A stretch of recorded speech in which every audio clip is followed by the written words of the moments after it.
अशा पद्धतीने तुम्ही जेव्हा बटाट्याचे परोठे कराल ना, तर ते कणकेच्या किंवा पिठाच्या घड्या अजिबात त्याच्यावर बसणार नाहीत आणि अशा पद्धतीने टम्म फुगलेले बटाट्याचे परोठे बनतील. सगळ्या घरांमध्ये बनवले जातात, पण तुम्ही या पद्धतीने एकदा करून नक्की ट्राय करा. आणि माझ्या चॅनलला अजून सबस्क्राईब नसेल केलं तर नक्की सबस्क्राईब करा. यूट्यूब मराठी रेसिपीज असं चॅनलचं नाव आहे आणि भरपूर रेसिपीज अवेलेबल आहेत. तर सगळ्यात आधी आपण छान पीठ मळून घेऊया बटाट्याच्या परोठ्यांसाठी. साधारणपणे 3 वाट्या मी गव्हाचं पीठ घेतलेलं आहे, मीठ टाकलेलं आहे, थोडंसं तेल टाकलेलं आहे आणि आपल्याला छान मऊ अशी कणिक मळून घ्यायची आहे. यामध्ये मैद्याचा वापर करायची अजिबात गरज नाही आहे.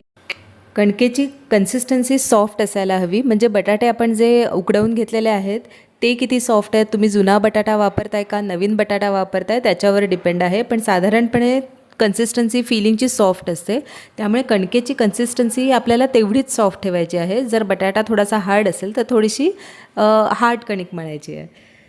तर आपण यासाठी सारणासाठी पेस्ट बनवून घेणार आहोत.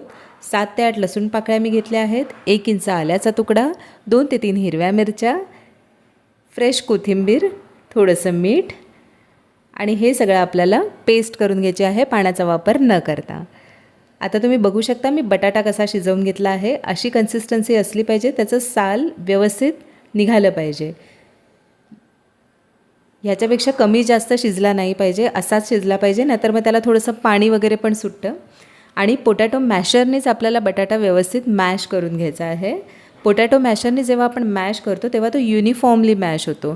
हाताने आपण जर तेव्हा मॅश करतो तेव्हा बटाट्याचे थोडे अख्खे तुकडे राहू शकतात आणि मग जेव्हा आपण आलू पराठा बनवतो ते कणकेच्या मध्ये येतात आणि मग त्यामुळे ते फाटू शकते कणिक.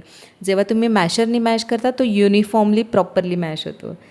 तर चला तर मग 2 चमचे मी हिरवी पेस्ट त्याच्यामध्ये टाकलेली आहे, हळद, लाल मिरची पावडर, जिरे पावडर, धने पावडर, चाट मसाला, भरपूर कोथिंबीर, मीठ. अजूनही काही मसाले तुम्ही वापरत असाल तर तुम्ही ते वापरू शकता ह्याच्यामध्ये जे काही फिलिंगसाठी जिन्नस टाकायचे आहेत ते तुमच्या आवडीनुसार तुम्ही कमी जास्त नक्कीच करू शकता. किंवा आपण जी रेग्युलर बटाट्याची भाजी बनवतो फोडणी देऊन, तुम्हाला तसं करायला आवडत असेल तुम्ही तसंही वापरू शकता. पण मला स्पेशली असा कच्चा मसाल्याचा जे सारण असतं ना ते फार आवडतं आलू पराठ्यांमध्ये आणि ते खूप मस्त लागतं. तुम्ही नक्की ट्राय करून बघा.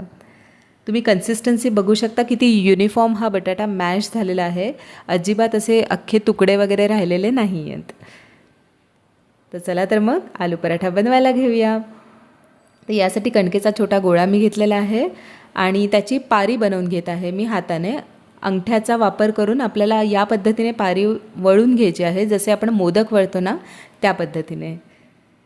तुम्ही बघू शकता अशी खोलगट पारी करून घ्यायची आहे. साधारणपणे आपला तळहाताचा पंजा असेल तेवढ्या साईजची आपल्याला पारी करून घ्यायची आहे आणि थोडीशी खोलगटच असायला हवी.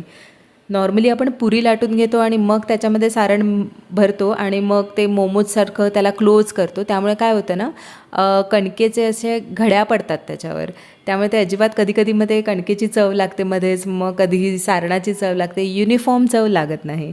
त्यामुळे मी तुम्हाला दाखवते अशा पद्धतीनेच तुम्ही बनवा. सारण भरायच्या आधी आणि सारण भरल्यानंतर मी थोडंसं गव्हाचं सुकं पीठ त्याच्यावर घातलेलं आहे, तुम्ही ऑब्झर्व करू शकता. आणि या पद्धतीने आपल्याला हा गोळा बंद करून घ्यायचा आहे. हे बघा, सारण हळूहळू आतमध्ये पुश करत आपल्याला कणिक थोडीशी वर ओढून घ्यायची आहे, खेचून घ्यायची आहे. अशा पद्धतीने व्यवस्थित त्याचे एंड सगळे बंद करून घ्यायचे आहेत. जसे आपण मोदक करतो ना तसंच, फक्त मोदकाला फोल्ड्स असतात, याला फोल्ड करायची आपल्याला गरज पडत नाही, कारण कणिक आपण सैलसर मळलेली आहे, ती प्रॉपरली अशी वरती येते आणि क्लोज होते छान. आता हाताने साधारण असा गोळा करून घ्यायचा, थोडंसं चपटं करून घ्यायचं आहे आणि बटाट्याचे परोठे लाटून घ्यायचे आहेत. कसे लाटायचे तेही मी दाखवते आहे. तुम्ही बघू शकता साईडला थोडंसं मी प्रेस केलेलं आहे आणि जेव्हा परोठे तुम्ही लाटता तेव्हापासून कडेकडेने लाटून घ्यायचे आहेत. मधल्या भागावर अजिबात प्रेशर द्यायचं नाही आहे. त्यामुळे काय होतं की मधल्या भागावरच जेव्हा तुम्ही लाटायला घेता तेव्हा ते सारण बाहेर येण्याची शक्यता असते, कारण प्रेशर ऑब्व्हियसली मधल्या भागावर येतं आणि ते सारण पुढे ढकलतं. मग या पद्धतीने जेव्हा तुम्ही बटाट्याचे परोठे लाटता ना, अजिबात सारण बाहेर येणार नाही, खूप फास्ट लाटले जातील, अजिबात हे टाईम कन्झ्युमिंग होत नाही, वेळही लागत नाही. उलटं मी तर म्हणेन की चपात्या लाटण्यापेक्षा पण बटाट्याचे परोठे किंवा इतर कोणते परोठे लाटणं सोपं जातं जर तुम्ही या पद्धतीने करत असाल तर. तुम्ही बघू शकता व्यवस्थित छान मोठाही होतो आहे बटाट्याचा परोठा. कडेकडेने मी याला लाटत आहे, त्यामुळे कडाई याच्यात जाडसर अजिबात राहत नाही, युनिफॉर्म पातळ बनतो. बघू शकता तुम्ही. आता आपण याला भाजून घेऊया.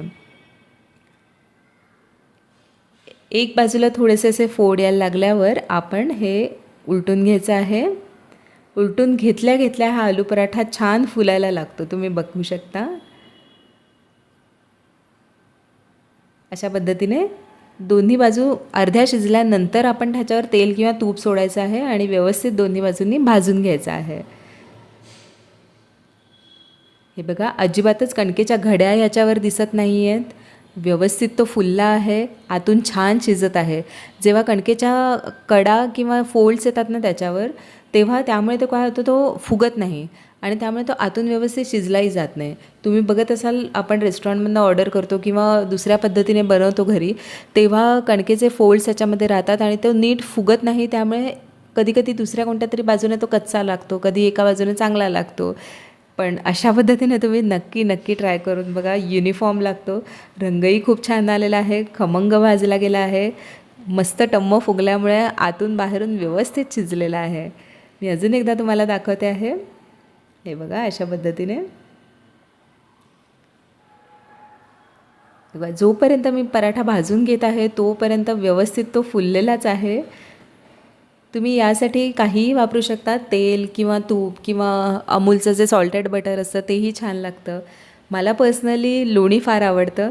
तुम्ही लोण्यावरही हा ट्राय करू शकता. हे बघा, अशा पद्धतीने आपल्याला व्यवस्थित खमंग भाजून घ्यायचं आहे.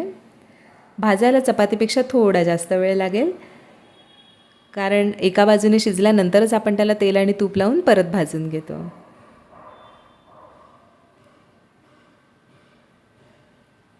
बघा, अशा पद्धतीने सर्व आलू पराठे व्यवस्थित भाजून घ्यायचे आहेत.